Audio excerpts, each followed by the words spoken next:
Rape and murder చేసి లేకపోతే criminal కేసులుండి ఆ కేసులు అనేవి కోర్టులో జరుగుతుంటే ఎక్స్టెన్షన్లో ఉద్యోగం ఇస్తారా? మీరు కరెక్టే మాట్లాడుతున్నారు, మీరు కరెక్ట్గానే అంటున్నారు. కాదు ఇది అబ్బాయిలకు కాదు, మళ్ళీ అబ్బాయిలు అనుకున్నారు అమ్మాయిలకి. ఓకే, అమ్మాయిలు మర్డర్ చేసినా రేప్ చేసినా క్రిమినల్ కేసులు ఉన్నా ఆ క్రిమినల్ కేసులు అనేది కోర్టులో నడుస్తున్నా ఎక్స్టెన్షన్లో ఉద్యోగం ఇస్తారు. ఎంతమంది గుర్తున్నారు? అతుల్ సుభాష్ ఎంతమంది గుర్తున్నాడా?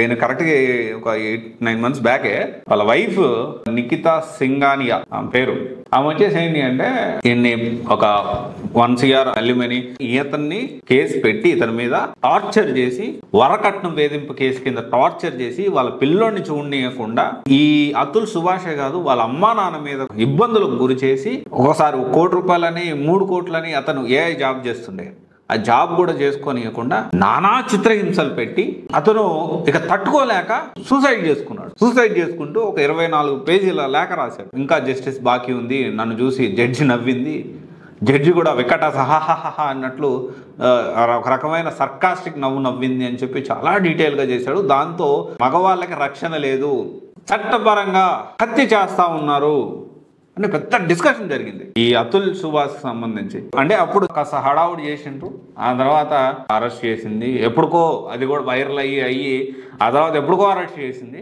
అరెస్ట్ చేసిన తర్వాత మళ్ళీ ఇప్పుడు బెయిల్ మీద వచ్చింది, మళ్ళీ ఎక్స్టెన్షన్లో జాయిన్ అయిపోయింది. అంటే ఇక్కడ దాని ఉద్దేశం ఏంటి? ఒకరు మగవాళ్ళకి క్రిమినల్ కేసెస్ ఉంటే మీరు కంటిన్యూ ఉద్యోగం చేయనీరు, కానీ ఆడవాళ్ళకి క్రిమినల్ కేసులు ఉంటే మాత్రం మీరు కంటిన్యూ చేస్తారు.